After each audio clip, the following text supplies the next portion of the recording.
നമസ്കാരം. സർക്കാർ ഓഫീസിൽ കയറി കെ.യു. ജനീഷ് കുമാർ എം.എൽ.എ ഷോ കാണിക്കുന്നത് ആദ്യത്തെ സംഭവമല്ല. ഡിവൈഎഫ്ഐ നേതാവായിരിക്കുമ്പോഴും CPM സീതത്തോട് ലോക്കൽ സെക്രട്ടറി ആയിരിക്കുമ്പോഴുമൊക്കെ ജനീഷ് സർക്കാർ ഓഫീസ് ആക്രമണത്തിനടക്കം നേതൃത്വം നൽകിയിട്ടുണ്ട്.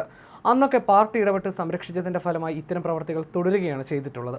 2009 Janeesh Seethathodu local committee secretary ആയിരിക്കുന്ന സമയത്ത് ബന്ധുവായ പ്രസാദ് എന്നയാളെ 6 ലിറ്റർ ചാരായവുമായി ചിറ്റാർ എക്സൈസ് പിടികൂടി. പ്രതിയെ നിരുപാധികം വിട്ടയക്കണമെന്ന ആവശ്യവുമായി ജനീഷ് എക്സൈസ് ഓഫീസിലെത്തി. എക്സൈസ് ഉദ്യോഗസ്ഥർ വിടില്ലെന്ന് കണ്ടപ്പോൾ 25,000 രൂപ കൈക്കൂലി ഓഫർ ചെയ്തു. അറസ്റ്റ് ചെയ്ത പ്രതിയെ ഒരു കാരണവശാലും വിട്ടയക്കാൻ കഴിയില്ലെന്ന് ഉദ്യോഗസ്ഥർ കടുംപിടുത്തം പിടിച്ചതോടെ ജനീഷിന്റെ മട്ടുമാറി. ജീവനക്കാരെ അസഭ്യം പറയുകയും മേശപ്പുറത്തിരുന്ന ഫോൺ അടിച്ചു തകർക്കുകയും കേസ് രേഖകൾ വലിച്ചു കീറുകയും ചെയ്തു. ഇതോടെ ഉദ്യോഗസ്ഥർ ഇയാളെ തടഞ്ഞു വെച്ചു. ഓഫീസ് അടിച്ചു തകർത്തിട്ട് പോകേണ്ട എന്നായിരുന്നു ഉദ്യോഗസ്ഥരുടെ നിലപാട്. വിവരമറിഞ്ഞ ജനീഷിന്റെ കൂട്ടാളിയായ പ്രമോദ് എന്ന CPM നേതാവ് ആൾക്കാരെയും കൂട്ടി ഓഫീസിലെത്തി. നിലവിൽ ഈ പ്രമോദ് ഇപ്പോൾ സീതത്തോട് പഞ്ചായത്ത് പ്രസിഡന്റാണ്. ഓഫീസ് ജീപ്പ് അടിച്ചു തകർത്തു. ഓഫീസിനുള്ളിൽ കയറി ജനീഷിനെയും ചാരായവുമായി പിടിയിലായ പ്രതിയും ബലമായി മോചിപ്പിച്ച് കടന്നു കളഞ്ഞു. എക്സൈസ് ഉദ്യോഗസ്ഥരെ ക്രൂരമായി മർദ്ദിക്കുകയും ചെയ്തു. ഇതോടെ ചിറ്റാറിൽ നിന്ന് എക്സൈസ് ഓഫീസ് വടശ്ശേരിക്കരയിലേക്ക് മാറ്റേണ്ടി വന്നു. ജനീഷ് അടക്കമുള്ളവരെ പ്രതിയാക്കിയെടുത്ത കേസ് റാന്നി കോടതിയിലാണ് നടന്നത്. കഴിഞ്ഞ പിണറായി സർക്കാരിന്റെ അവസാന വർഷം ഈ കേസ് പിൻവലിക്കുകയാണ് ഉണ്ടായത്. 2022 നവംബറിലാണ് തിയേറ്ററിന് ട്രാൻസ്ഫോമറിൽ നിന്നും നേരിട്ട് വൈദ്യുതി കണക്ഷൻ നൽകാൻ വിസമ്മതിച്ച എഞ്ചിനീയറെ ജനീഷ് കുമാർ എം.എൽ.എ ഫോണിൽ വിളിച്ച് ഭീഷണി മുഴക്കിയത്. കോന്നിയിലെ ശാന്തി തിയേറ്ററിന് സർക്കാർ പദ്ധതിക്കായി അനുവദിച്ച ട്രാൻസ്ഫോമറിൽ നിന്നും വൈദ്യുതി കണക്ഷൻ നൽകണമെന്ന ആവശ്യമായിട്ടായിരുന്നു ഭീഷണി.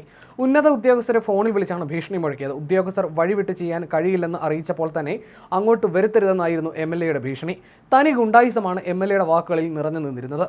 പ്രമാണത്തെ സ്കൂളിന്റെ ഉടമസ്ഥാവകാശത്തെ ചൊല്ലി കുടുംബാംഗങ്ങൾ തമ്മിൽ തർക്കം നിലനിൽക്കുന്നതിനിടെ കാറിൽ തറഞ്ഞു കയറിയ വെടിയുണ്ടയുടെ ഉറവിടം പരിശോധിക്കാൻ ചെന്ന പത്തനംതിട്ട പോലീസിനെ തടയാൻ ശ്രമിച്ചതാണ് മറ്റൊരു സംഭവം. ഫോറൻസിക് റിപ്പോർട്ടിന്റെ അടിസ്ഥാനത്തിൽ പോലീസ് റെയ്ഡ് ചെയ്യാൻ വരുന്നുവെന്ന് മനസ്സിലാക്കിയ പ്രതിയെന്ന് സംശയിക്കപ്പെടുന്നയാൾ കെ.യു. ജനീഷ് കുമാർ എം.എൽ.എയുടെ സഹായം തേടി. കേസ് കോന്നി പോലീസ് സ്റ്റേഷനിലാണെന്ന് കരുതി എം.എൽ.എ അവിടേക്കാണ് ബന്ധപ്പെട്ടത്. എന്നാൽ പത്തനംതിട്ട സ്റ്റേഷനിൽ നിന്നാണ് പോലീസ് വന്നത്. പത്തനംതിട്ടയുടെ ലിമിറ്റിലാണ് പ്രമാണം. വിവരമറിഞ്ഞ് പാഞ്ഞു വന്ന എം.എൽ.എ പോലീസിനോട് തട്ടിക്കയറുകയായിരുന്നു. ജില്ലാ പഞ്ചായത്ത് പ്രമാണം ഡിവിഷനിൽ LDF സ്ഥാനാർത്ഥിയായി മത്സരിക്കാൻ പോകുന്നയാളാണ് തന്റെ കക്ഷിയെന്നും അയാളെ താറടിക്കാനാണ് വ്യാജ പരാതിയെന്നും എം.എൽ.എ പറഞ്ഞു. പോലീസിന് താക്കീത് നൽകി. എന്നാൽ പോലീസ് എം.എൽ.എയുടെ ആവശ്യവും അംഗീകരിച്ചുള്ള റെയ്ഡ് നടക്കുകയും ചെയ്തു. കോന്നി താലൂക്ക് ഓഫീസിൽ നിന്നുള്ള ജീവനക്കാർ ഒന്നടങ്കം ടൂർ പോയ സംഭവം വിവാദമാക്കിയതും ജനീഷ് കുമാർ ആയിരുന്നു. ചാനൽ പ്രവർത്തകരെയും കൂട്ടി താലൂക്ക് ഓഫീസിൽ കടന്നു ചെന്ന എം.എൽ.എ നേരെ തഹസിൽദാരുടെ കസേരയിൽ ഇരിപ്പുറപ്പിച്ച ശേഷമായിരുന്നു ചോദ്യവും പറച്ചിലുമൊക്കെ. ജീവനക്കാരുടെ വിനോദസഞ്ചാരം മഹാ അപരാധമാക്കി ചിത്രീകരിച്ച് ചാനലുകളിൽ നിറഞ്ഞു നിന്ന ജനീഷ് പക്ഷേ ഈ വിഷയത്തിൽ തിരിച്ചടി നേരിടേണ്ടി വന്നു. എം.എൽ.എയുടെ സ്ഥാപിത താല്പര്യത്തിന് തഹസിൽദാർ അടക്കം വഴങ്ങാതിരുന്നതാണ് ഈ നാടകം കളിക്ക് കാരണമായതെന്ന ആരോപണവുമായി CPIയും സർവീസ് സംഘടനയായ ജോയിന്റ് കൗൺസിലും രംഗത്ത് വന്നു. തഹസിൽദാരുടെ കസേരയിൽ കയറിയുള്ള ഇരിപ്പ് അപക്വമാണെന്ന് CPI നേതാക്കൾ വിമർശിച്ചു. CPMന്റെ ഭാഗത്ത് നിന്ന് ജനീഷിന് പിന്തുണ കിട്ടിയുമില്ല. എം.എൽ.എ നാടകം കളിച്ചുവെന്ന ആരോപണവുമായി CPI മണ്ഡലം കമ്മിറ്റി രംഗത്ത് വരികയായിരുന്നു. ഭിന്നശേഷിക്കാരനെ അടക്കം ഇറക്കി ചാനലുകളെയും കൂട്ടി ജനീഷ് സെറ്റിട്ട് നടപ്പാക്കിയതാണ് നാടകമെന്നായിരുന്നു ആരോപണം. 19 ജീവനക്കാരാണ് ആകെ അന്ന് അവധിയെടുത്ത് ടൂർ പോയത്. ഇവരുടെ കുടുംബാംഗങ്ങളടക്കം 40 പേർ ഒറ്റ ബസ്സിലാണ് പോയിരുന്നത്. അതിൽ NGO യൂണിയനെയും അസോസിയേഷന്റെ ജില്ലാ നേതാക്കളും അടക്കം ഉണ്ടായിരുന്നു. എല്ലാവരും നിയമാനുസരണമായിരുന്നു അവധിയെടുത്ത് പോയത്. താലൂക്ക് ഓഫീസിലെ ജീവനക്കാർ അവധിയെടുത്ത് ഉല്ലാസയാത്ര പോയ സംഭവത്തിൽ എം.എൽ.എയുടെ നടപടി പക്വതയില്ലാത്തതാണ്.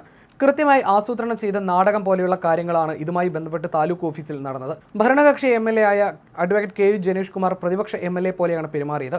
തഹസിൽദാർ രേഖാമൂലം 2 ദിവസത്തെ അവധിയെടുത്തതിനു ശേഷം അഡീഷണൽ തഹസിൽദാർക്ക് ആയിരുന്നു ചുമതല നൽകിയിരുന്നത്. 19 ജീവനക്കാരും പലതവണയായി രേഖാമൂലം അവധിക്ക് അപേക്ഷിക്കുകയും ചെയ്തിരുന്നു.